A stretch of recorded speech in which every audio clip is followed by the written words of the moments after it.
Cela fait 1 an que le traité sur l'interdiction des armes nucléaires est entré en vigueur. Ce premier anniversaire est commémoré dans un contexte où la paix et la sécurité sont fortement menacées dans le monde.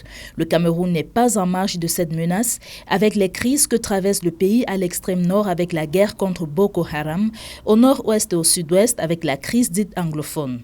Bon à savoir, le Cameroun se positionne en faveur des engagements hostiles à l'usage des armes nucléaires.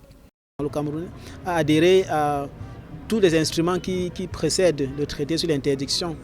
Et même au niveau national, les lois nationales interdisent le recours à l'arme nucléaire pour tout usage que ce soit.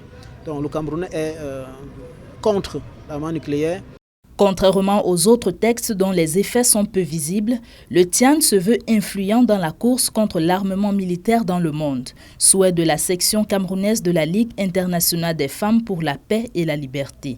Nous avons organisé cet événement pour informer l'opinion sur les dangers de cet armement et également appeler notre État à faire partie des États qui vont se réunir à Vienne en Autriche au mois de mars 2022 à l'occasion de la première réunion des États partis, à pouvoir participer en tant qu'État parti. Pour ce faire, le gouvernement camerounais devrait signer et ratifier à ce traité sur l'interdiction des armes nucléaires adopté en 2017. C'est aujourd'hui une loi internationale avec l'adhésion de 51 États partis.